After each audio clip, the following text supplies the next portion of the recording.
Good morning. This is Judge Alyssa Perez presiding over the 210th District Court Civil Docket for August 2nd, 2023. All matters being heard today are being heard in accordance with all emergency orders and directives regarding COVID-19. In addition to that, we are streaming all matters live via YouTube for public viewing. Mr. Marufa, would you call our first case, please? Judge, may I? Erica is logging in right now, Judge. Oh, okay.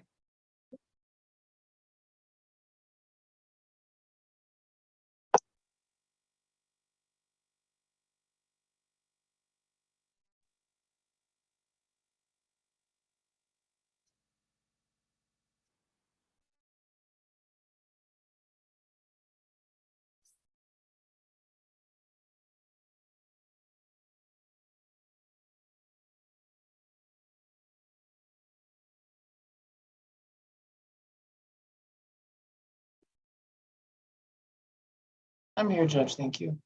Okay, thank you. Let's go. Second on page 1, Judge. In cause number 2021 DCV 2365, Farah Olivia Jones versus Jose Renteria Lopez et al. Announcement of counsel, please. Good morning, Your Honor. Manny Morgan on behalf of Ms. Jones. Good morning, Your Honor. Rogelio Morales on behalf of Clifford Jessup for Defendant Progressive. Entry of judgment. Looks like we've been here a couple of times. What's going on? Your Honor, we submitted the order, so I think it just needs your signature. Do you know when you sent it? It probably this morning. 2365.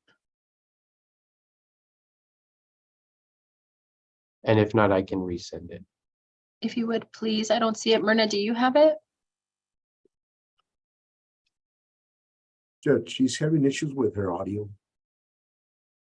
I can resend it, Your Honor. That's no problem. But Oh. it should be down here shortly.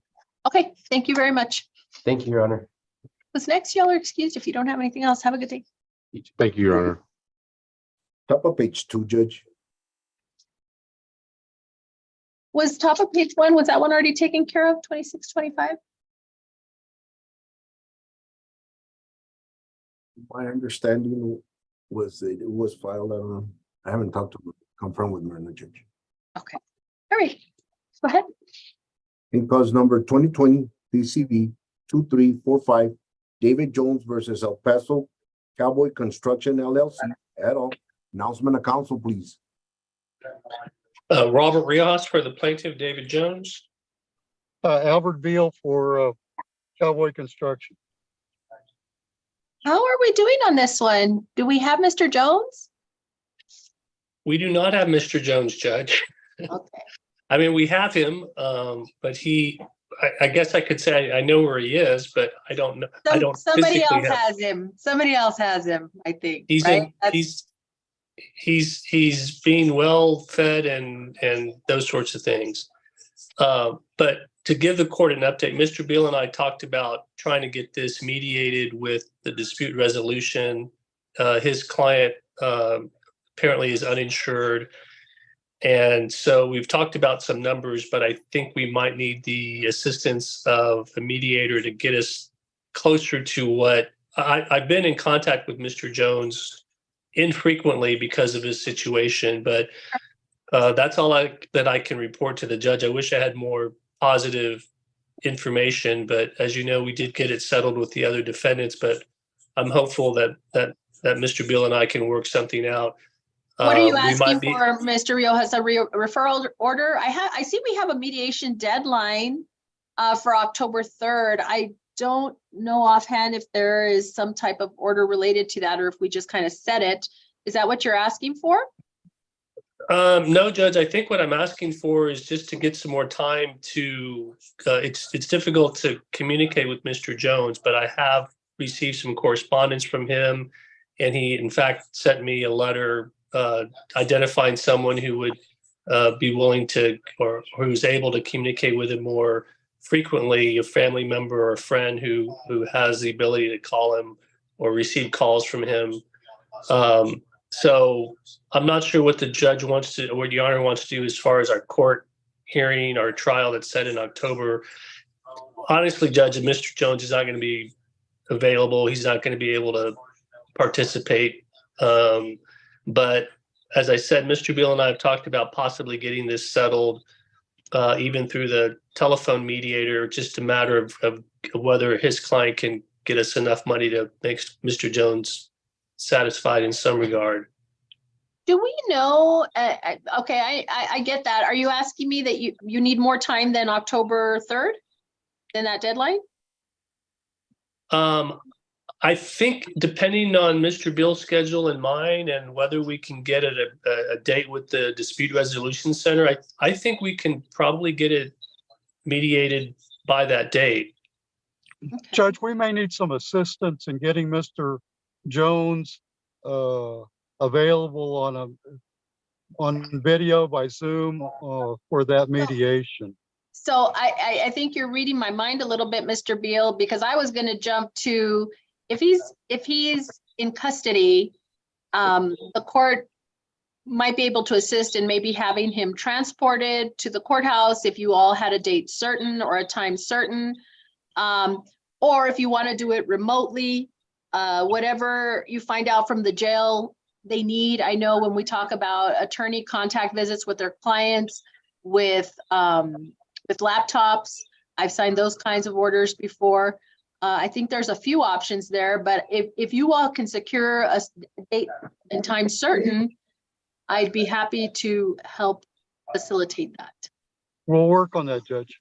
Yeah, I think we can, Judge. Yeah, that's a good option. In terms of when I've had inmates brought over, generally I'll have them here in the jury room. And so even if a portion of that was happening with Zoom, so for example, Mr. Rojas, you have a laptop Zoom, you could be with your client in the jury room, a DO would be outside the door or inside. I don't know if that's that makes sense and seems a feasible option.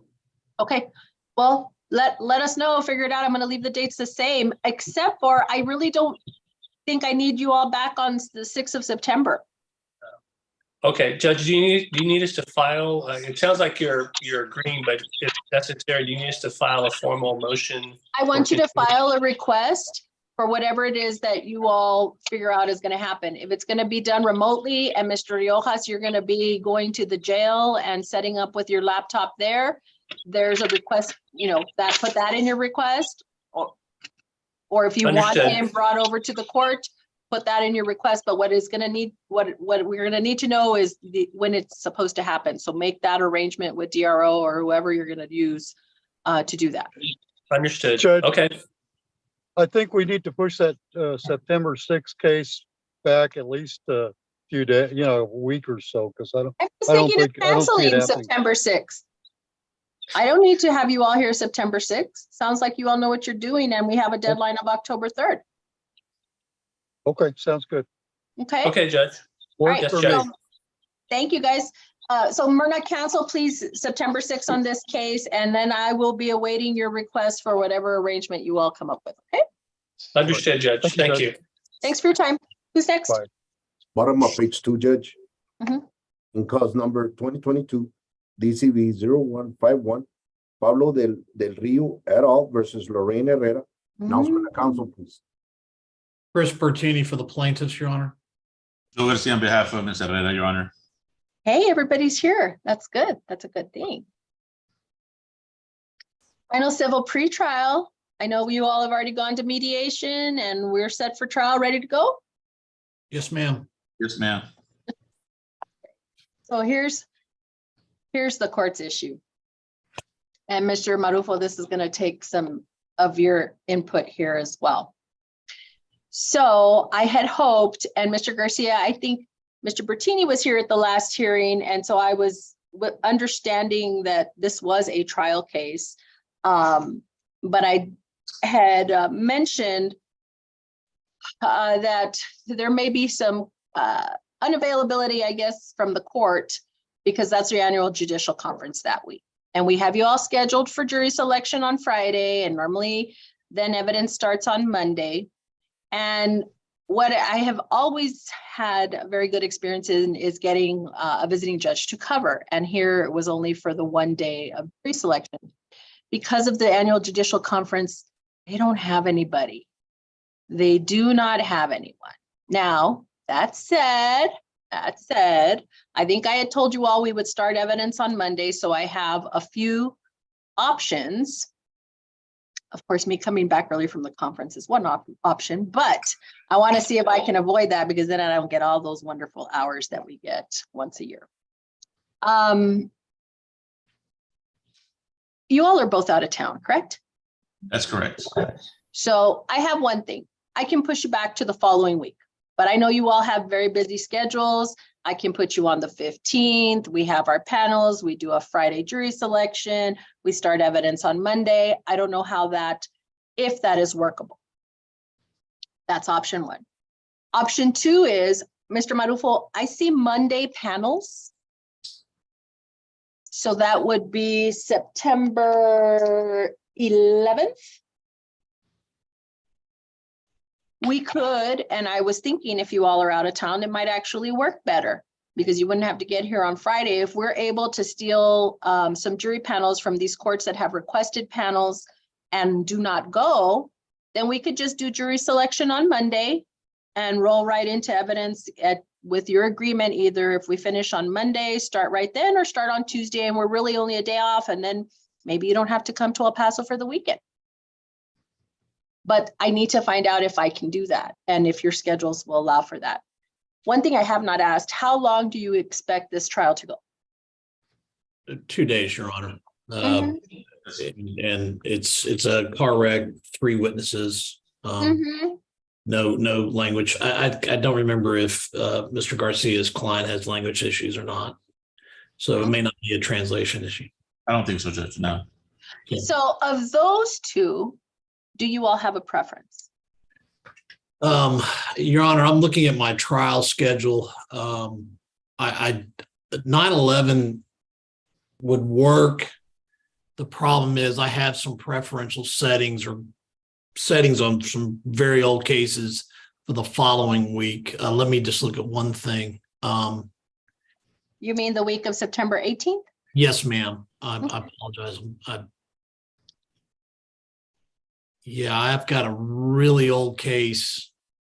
It's almost as old as me, set on the 19th of September in Harris County. So I prefer, if we're going to go, we go on the 11th. And I'm assuming we're number 1 on the 11th.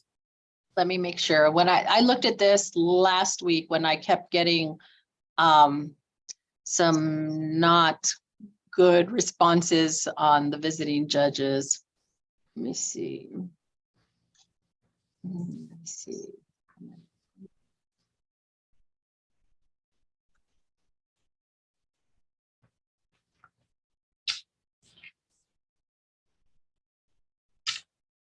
I'm sorry, Mr. Bertini, what was your question? Are we number 1 on September the 11th, assuming we go that day? Oh, absolutely. You would be number 1 because you're just a carryover. I don't have anything else set in terms of a trial. Your I trial am just peachy keen doing September the 11th. I don't know what Mr. Garcia's situation is. Of course, I've got a trial scheduled in Cameron County on that day. I don't know at this point if it's going to be settled in the next few days or not. So I do have that issue. Well, I kind of figured your time would have been dedicated to this trial here anyway, because we wouldn't have started evidence until Monday. So what else? That's all I have, Judge. And, you know, assuming we can get a panel, Mr. Marufo, what's kind of the prospect of us? I thought I saw about 3 or 4 panels on that day. I think some had already canceled. I believe that we're far enough, Judge, that I can secure in our courtroom 2 panels, AM and PM. Do you all need more than 60 jurors? No, so we just need 1 panel. Judge, also as a reminder, we're scheduled to start jury selection on Wednesday for Ramirez, Juan Angel Ramirez, Judge. Oh, let me go back there. Let me see that.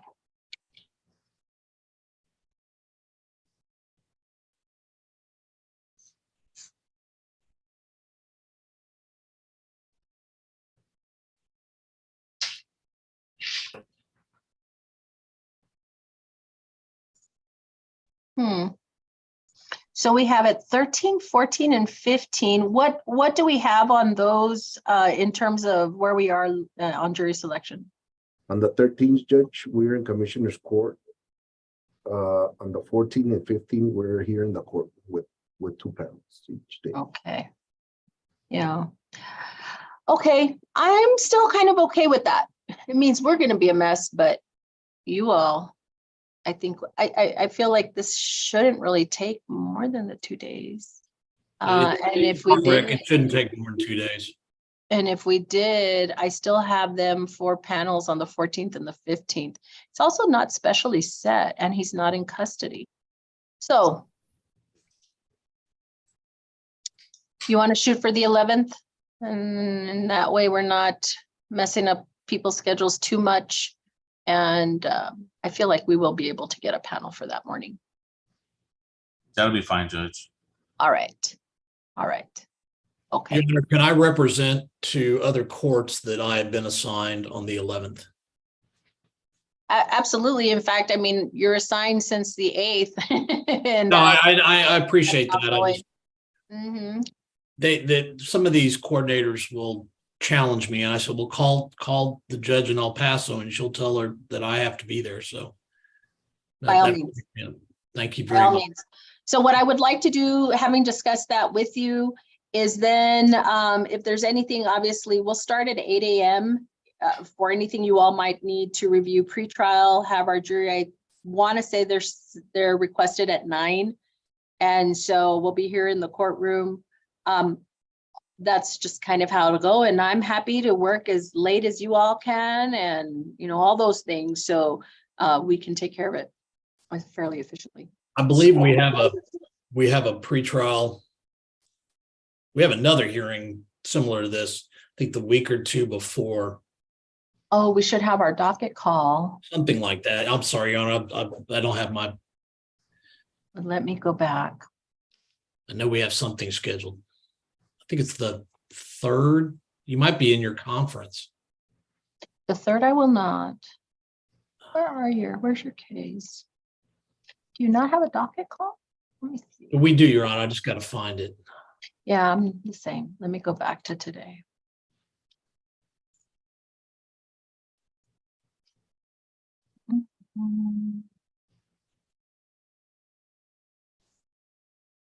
It's on the 5th. So that will be the conference time. So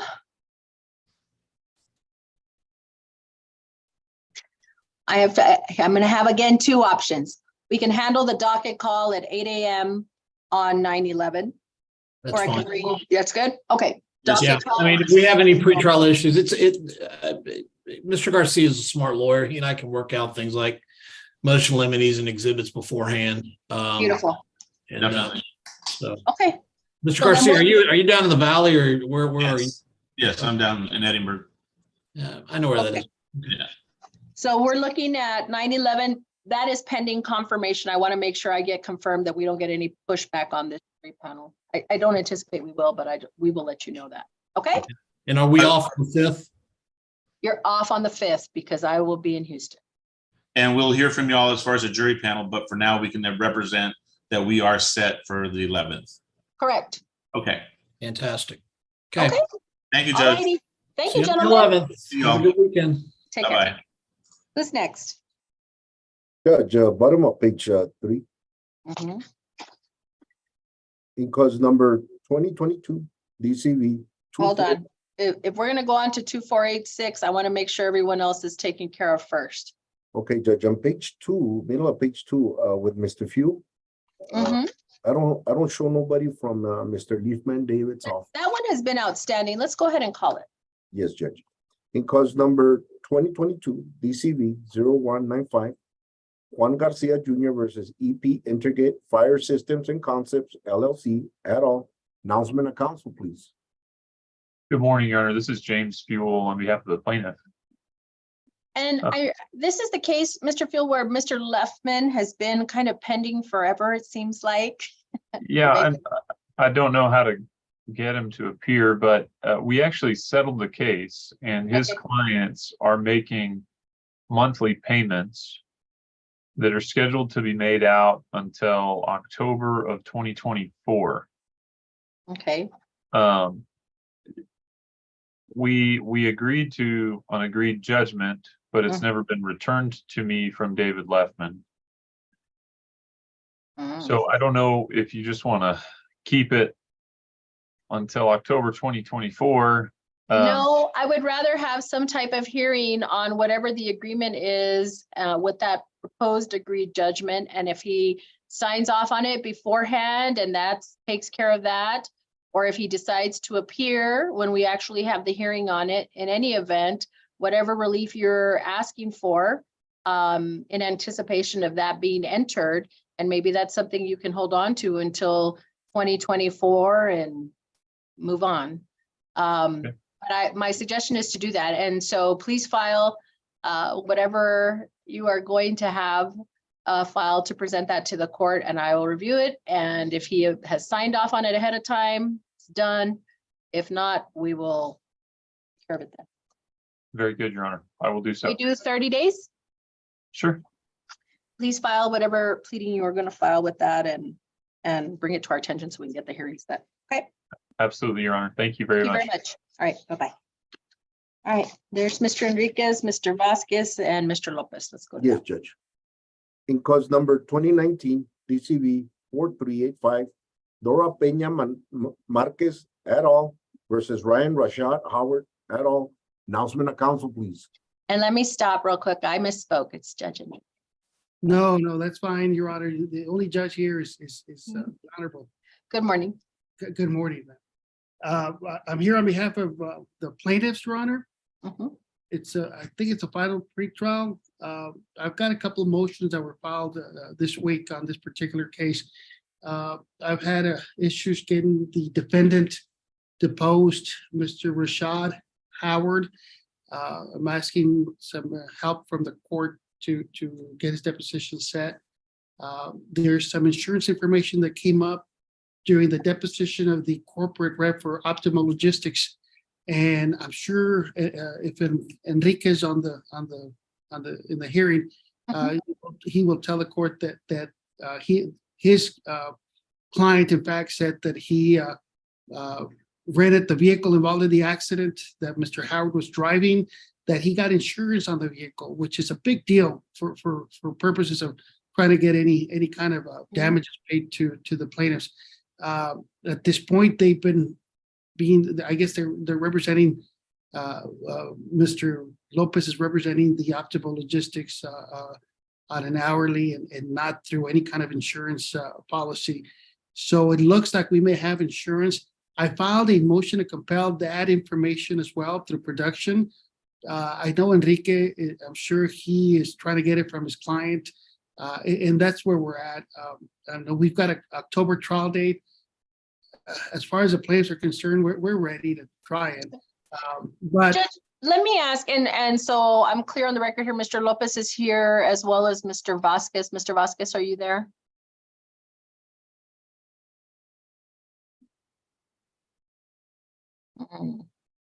I see his name, but I don't hear him. Can you please give him a call, Mr. Metalphone? Yes. Mr. Enriquez, are we looking to set these for a hearing? There's a couple of things. I was going to suggest doing it before we have the final civil pretrial, so we're not waiting that long. So maybe we're looking at August 30th. August 30th, also because the judicial conference is that week, so that's a bad week. But I see two motions to compel, the deposition and then this other information. to be honest with you, Your Honor, I don't think that Mr. Vasquez is pretty easy to work with. He's told me that he'll get me the client if for whatever reason the client didn't show or whatnot. I mean, it's just a matter of having a court order so that he can show his client that he needs to Right. show. I'd like to set him for a hearing so we're not left pending anything because of the quick trial date. So, counsel, I'm going to bump up the final civil pretrial hearing to August 30th, cancel the 9/6, make it August 30th. And that will also be the hearing on plaintiff's motions to compel. If there's agreement, everything gets resolved. Before that, you can let me know, and it'll just be a final check-in with you all to see if we're ready to go to trial or if there's something else Yes. that will be taking place. It- What do we is- have? Go Is ahead. Enrique Lopez on the Zoom? He hearing? is, Mr. Lopez is, Mr. Vasquez is box and his name is here, but he is not answering. And that's a little bit concerning. Did he respond? His office said that he was on his way to federal court, but they were gonna send him a message to log in, Judge. All right. We have another hearing that needs to go now. I'm going to go ahead and make those changes. You all will have the appropriate settings. And I know since you all have been working together, you'll continue to do that. Let Oh, us know if you need anything. If you need anything outside of those dates, okay? Yes, Your Honor. Thank you so much. Thank you for your time. Thank you, Mr. Lopez. Thank You you. go ahead and let Mr. Vasquez know that we'll have new settings for him. We will. Thank you so much. Thank you. God bless. Take care, you too. Okay, so Mr. Baez, are you here on my summary judgment? Yes, Judge, here on behalf of Ms. Lavinati. Okay, let me just make sure that's the only one left, right? And Mr. Kim is here on that one too. Okay. Good morning, everyone. Sorry, I didn't mean to make you think that you're not special. You actually were. That's why I wanted to get rid of everything first. Thank you, Judge. Good to see everybody. Okay. I will tell you also that, let's see, we're at 10:50. I think we have plenty of time, but I have a board meeting at noon, so I generally have to by 11:30. I do have various binders here. So let's get started. In cause number 2022 DCV 4886. Let me repeat that, Judge. In cause number 2022 DCV 2486, Terry Finkley versus Pay and Save Inc. et al. Announcement of council, please. Jonathan Baeza for the plaintiff. Hugh Lyle for the defendant, Pay and Save. Eugene Kim for EP Samana and Masita Investors. All righty. And we're here on defendant Pay and Saves, no evidence motion for summary judgment, and traditional motion for summary judgment, and no evidence motions against EP Samana. Let's see. Traditional motion as to EP Samana and the cross action and brief in support.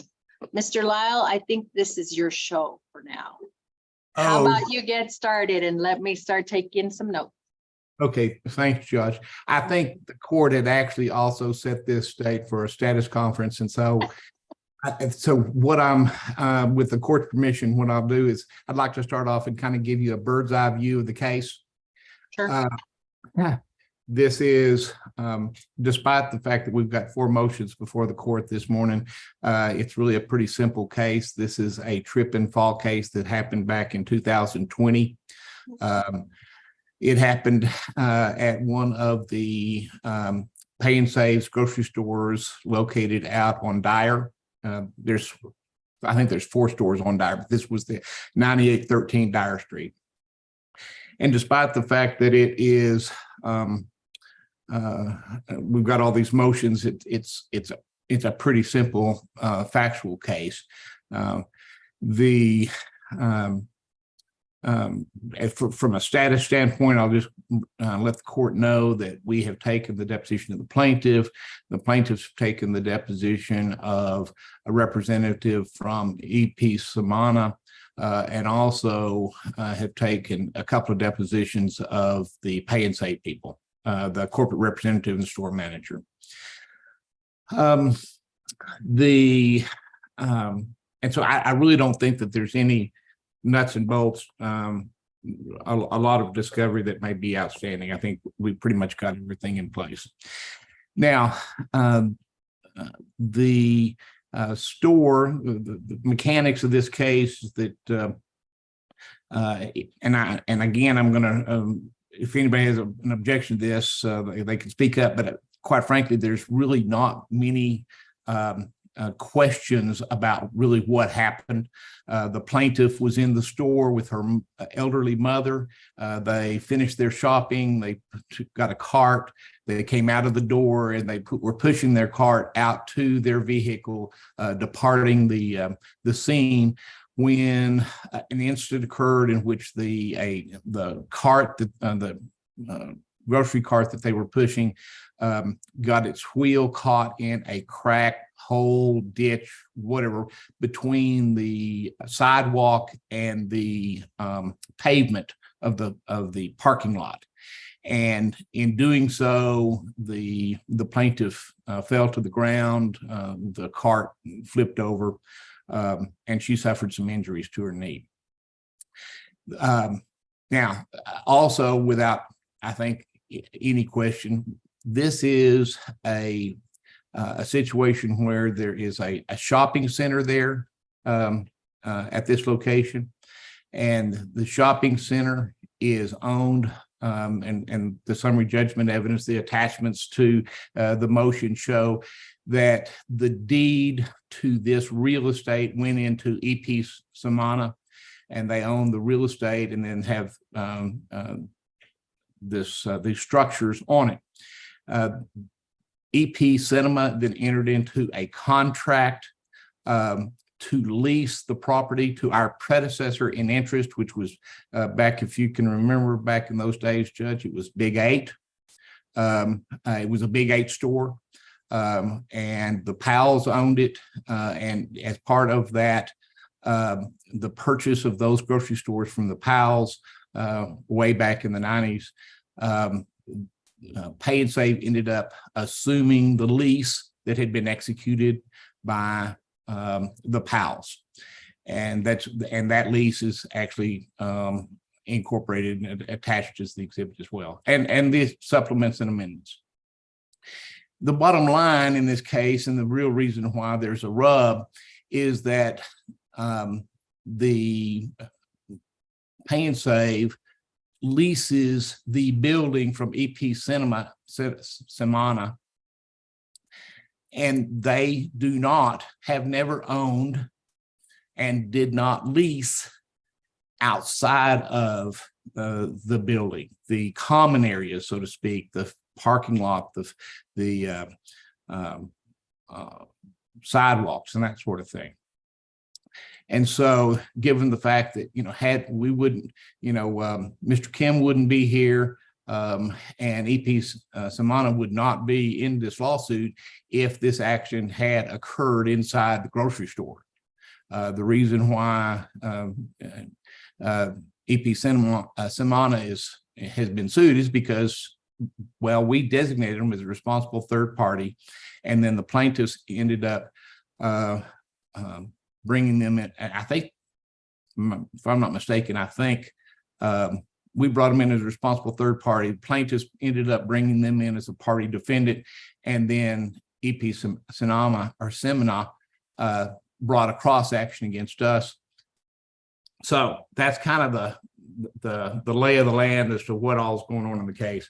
I want to start, if it's okay with the court, with the summary judgment that we filed on the cross action by EP Samana. And Eugene, and forget if I'm mistaken about this, it's my understanding that even though I think you announced that you were here for Mesita investors as well, that they are actually have been amended out of the case. Is that accurate? That's correct. That's correct. So that part's out. Insofar as this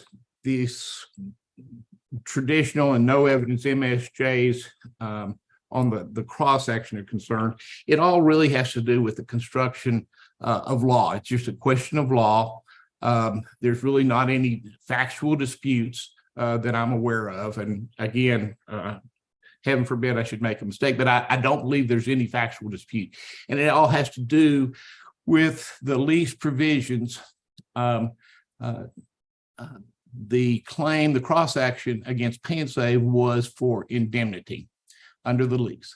And under that lease provision, they're claiming in some is that if they're responsible, that Pay and Save needs to come in and indemnify the owner of this case for any of the claims brought by Ms. Finkley. Now, the reply has, and we base our claim for summary judgment based upon the 1987 Texas Supreme Court case, the Ethel case, which set forth the law in Texas as it relates to indemnity agreements. And that is, and I'm sure the court's familiar with it, but there was a lot back in the 80s having to do with, mainly came out of the oil and gas industry, but had to do with risk shifting indemnity provisions. And finally, it made it to the Supreme Court, and they recognized, the Supreme Court recognized in the Ethel case that you can, in fact, contract for indemnity and do it validly.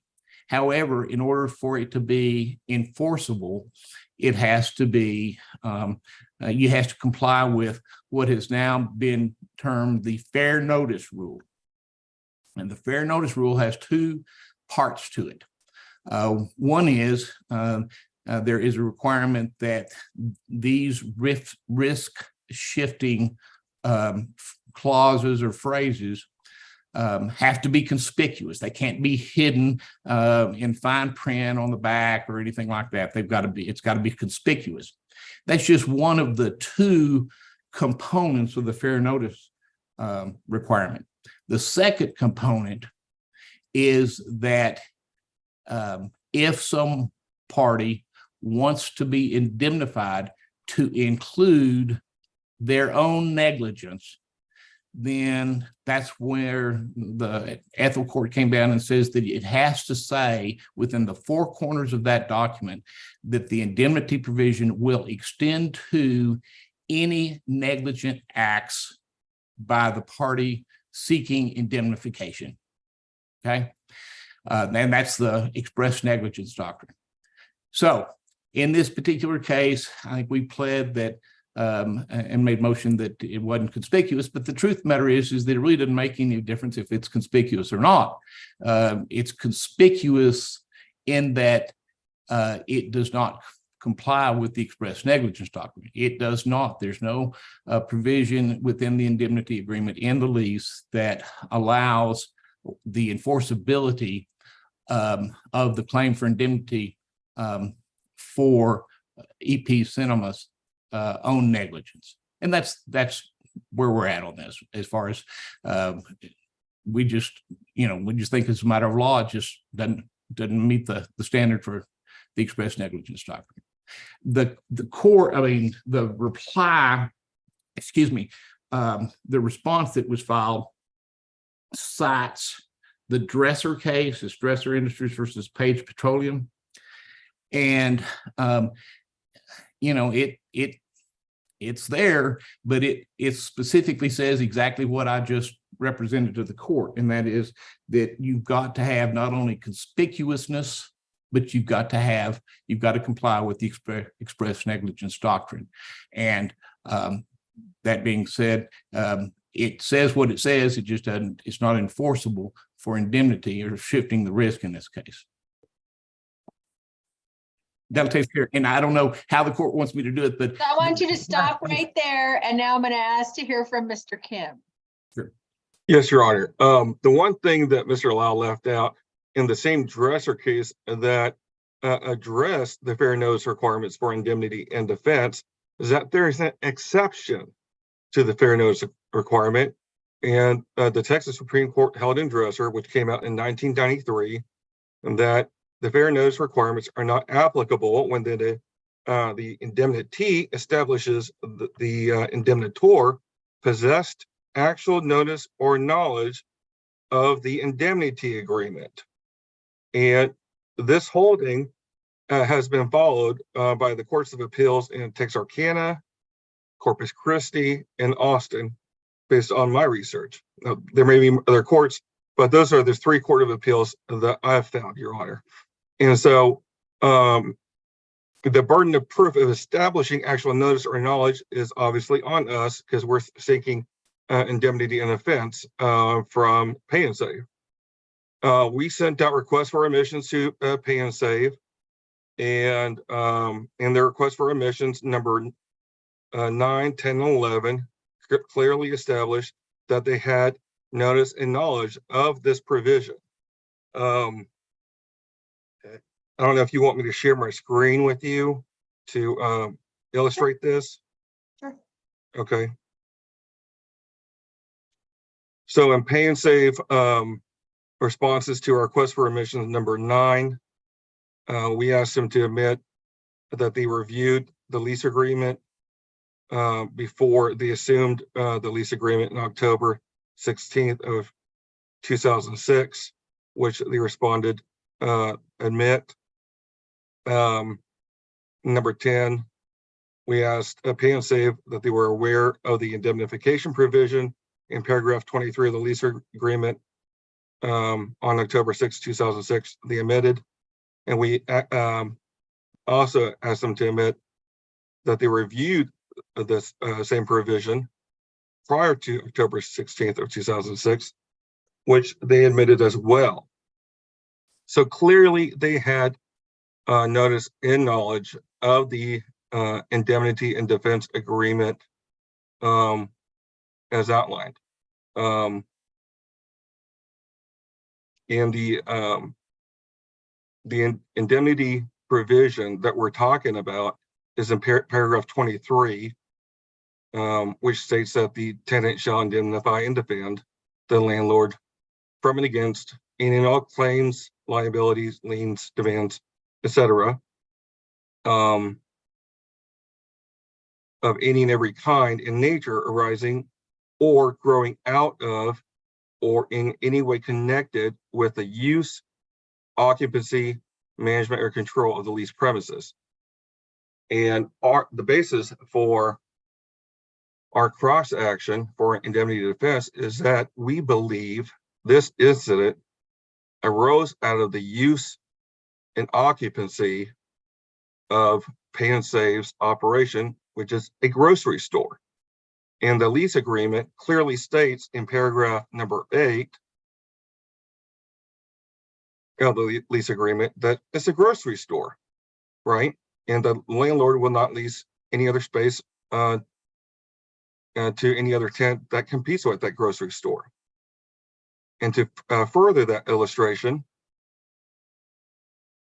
in paragraph 22, I'll direct the court's attention to 22.2.3. The insurance requirements require the tenant to maintain a policy ensuring both the landlord and tenant against any and all claims arising out of or in connection with the tenant's use or occupancy of the leased premises, which also pretty much tracks the language of paragraph 23 for indemnification. So clearly they had knowledge and notice of this provision. Therefore,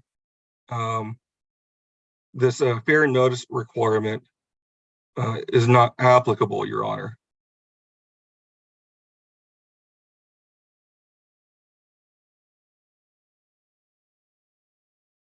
Are you done, Mr. Kim, or was there something else? Well, there's also one other provision I want to also kind of cite in 22.2.5. Let's see here. It basically requires that any insurance that the tenant obtains, they're supposed to add the landlord as an additional insured as well. And that also further illustrates our position regarding our cross claim for indemnity and defense against Pay and Save. And that's it. Okay, anything else on that, Mr. Lowe? Yes, Your Honor, and just briefly. Sure.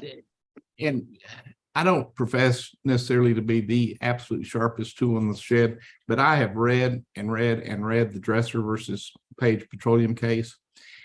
And the reason why it came up was because rather than a true indemnity provision, it was actually a pre-incident release. And so the court spent some time going through the analysis as to whether, you got to the same place, okay? Somebody was let loose for their particular negligence. And so the court in Dresser said that whether you want to call it a release or whether you want to call it an indemnity agreement, you still have to have the fair notice doctrine, and you have to have both elements, which includes the express negligence doctrine. That's exactly what this says, and it hasn't changed since Ethel came down. And there's no exception to it. It is the black letter law of the land that you have to have the express negligence written out and spelled within the four corners of that document to be enforceable. And Mr. Kim is right. We did, the Pay and Save did admit that they reviewed this contract before they assumed it. Okay. Now, just because we saw it doesn't mean that we agree that they don't have to comply with the express negligence doctrine. It's just like if it was conspicuous. It's conspicuous, and it's conspicuously absent of compliance with the express negligence doctrine.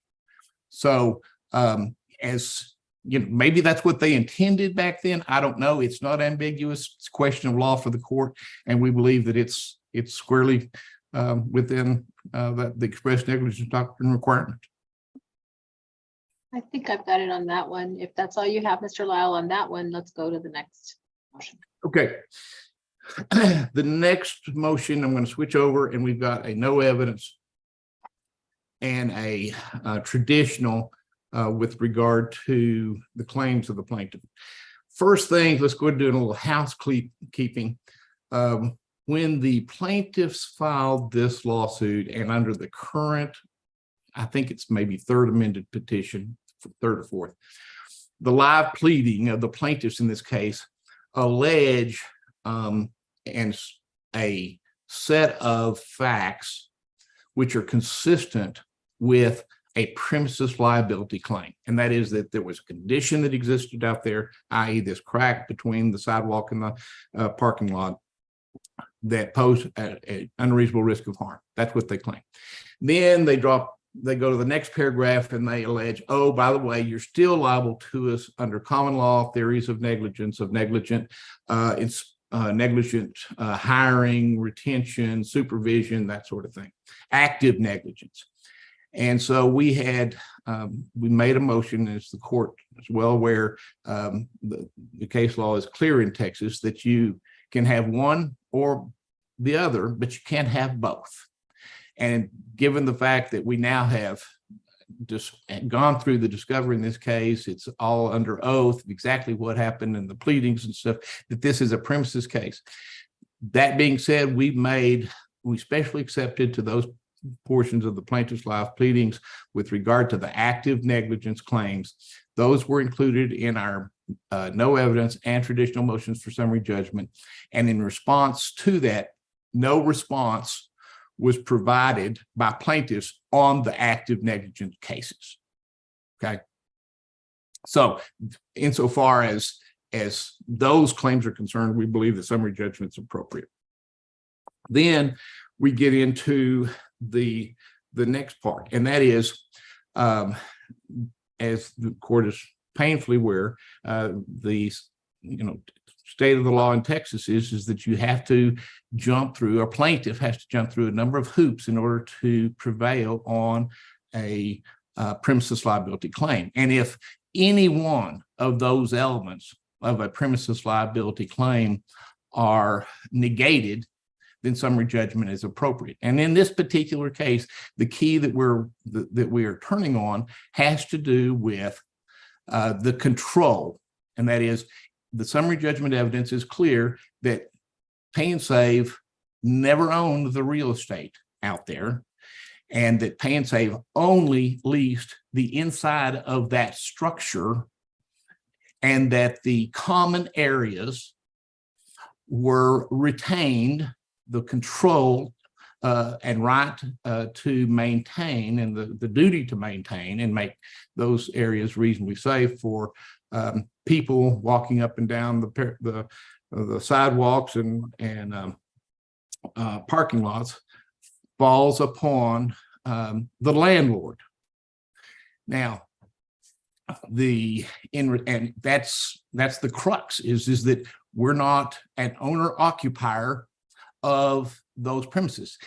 And attached to the summary judgment, you'll see that there are it's nothing, there's no such thing as a free lunch. The landlord wants its money. I don't blame them. Landlord wants their money. They want rent. And then based upon a calculation, you can see in the lease agreement, based upon a calculation of square footage, then the landlord retains the right to maintain and inspect and do everything out there in the common areas. And then at the end of the month, then the landlord calculates how much it is that they spend on it. And then they're going to bill the tenants for their percentage ownership or percentage occupancy in that shopping center. But the deposition of the landlord's representative, who happened to be a lawyer, his deposition is attached to the motions and the responses, clearly shows that it was their responsibility, not just that that's what the contract says, that the lease agreement says, but that's the course of dealings was that they should have, that they were the ones that were responsible for maintaining it. He actually went even further in his deposition to say that, quite frankly, he didn't know, or his company wasn't aware of this particular condition, and that had it been observed, that would have been something that they should have, that the landlord should have fixed. Okay. But unfortunately, it didn't get fixed until after. And one of the things that we have attached is the fact that even you can look at control and over an area to determine whether or not they've assumed any of those responsibilities. And in that regard, because it's clear that we never owned the property and we didn't lease the property where this plaintiff was injured, there was a case that plaintiffs cited, and it, quite frankly, is not applicable. So the case that they cite is I believe it's the Walmart versus Alexander case. And they dug up this case, and it is trying to think if it's a Supreme Court case or not. I can't remember off the top of my head. Bottom line is, it's a case that's almost identical. And what happened in that case was that there was a lady who was injured because there was some sort of a defect, and as I recall, it was between the sidewalk and the parking lot.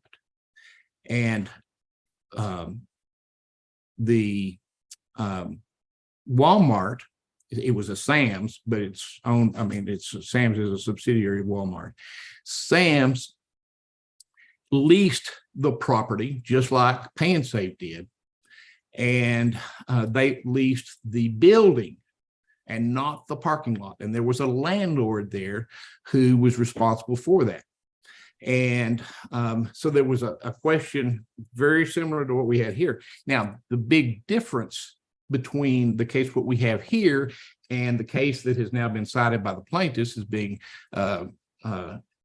case determinative, the Walmart versus Alexander, is the fact that after they entered into this lease agreement, Walmart, without permission, went out and constructed the ramp that ultimately there was a settling of the pavement at the end of it, and it made about a 5/8 inch gap, and the lady tripped and fell. And Walmart defended pretty much like we have here by saying, hey, that's not ours because we just lease the inside of this building, and that is the property which is owned and maintained by the landlord. And and in that case, it stands for the proposition that Walmart couldn't take that position because it had created that condition itself. And because it had taken the initiative to go out there and do that, that it extended the obligation to them, because it specifically talked about the fact that it was the area and the condition that was the subject of the plaintiff's injuries. That is the key. The key in that case that the plaintiffs put their eggs in their basket about is where Walmart created the condition. In this particular case, they have clawed, the plaintiffs have clawed and scratched and whatever, and have tried their best to try to, shoe spoon this deal, into that case. And it just doesn't work because there's no evidence whatsoever in response to the no evidence or in the summary judgment that there was any activity done by Pay and Save in either creating that condition or doing anything. And for example, the types of control that they wanted to extend under that Alexander case was the fact that out in the parking lot, we have constructed some cart corrals so that people can push their carts into that cart corral after they finish unloading their groceries. We have reported to the landlord, as an example, that we needed to have some of the lighting repaired because it was the light bulbs were out or that sort of thing. We had reported to the landlord that we thought that it needed to be striped. Those types of things are the extent of what kind of control we exercised over the common areas. The key being that we just didn't with regard to this area where the accident occurred. Now, in addition to that, somehow or another, we are villainized because we have people that go out from the store throughout the day. And this is the evidence, the responses, the summary judgment evidence, that we send people out there to get the carts and bring them back in. Okay.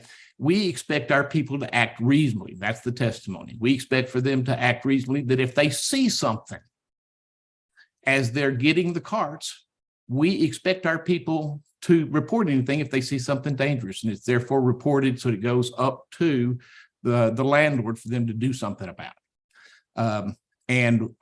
Our testimony, the corporate representative testimony, was simply that we expected them to use their common sense. Not that we went out there and had somebody go out there. There's no evidence whatsoever that we had anybody whose responsibility it was to go out there and look for defects such as the one that existed. What you see in the summary judgment evidence is that there are computer records from the landlord that shows that they would go out on a periodic basis and inspect the entire common areas and effectuate repairs either personally or either in-house or by hiring independent contractors. None of that had anything to do with Pay and Save. So bottom line is, both under the no evidence summary judgment and in the traditional summary judgment, the claims against Pay and Save fail because the person or the entity that was the possessor, owner or possessor of the premises where the incident occurred did not fall under Pay and Save, number one. Also, and it's, as I was reading through the responses, the thing that jumped out at me, probably as much as anything, is being loose, I guess, with the term premises. Okay, well, no question, the plaintiff fell on a premises. It just didn't happen to be a premises that was leased or under the control of Pay and Save. And that's the big rub. Anyway, for those reasons, simply because they fail in an essential element of the cause of action for premises liability in Texas, along with the fact that they didn't respond at all to the negligent acts, we believe that it's appropriate for summary judgment to be granted. And this case isn't over. I mean, it's not like the plaintiff is getting a raw deal on this deal at all. It actually much simplifies this case because the premises owner is before the court, but just not the innocent tenant. Thank you, Your Honor. Thank you. Mr. Bessa? Thank you, Judge. First, I will be. Give me, Mr. Bessa, I'm sorry to interrupt. Give me like 30 seconds. You don't Sure. need to get off of YouTube.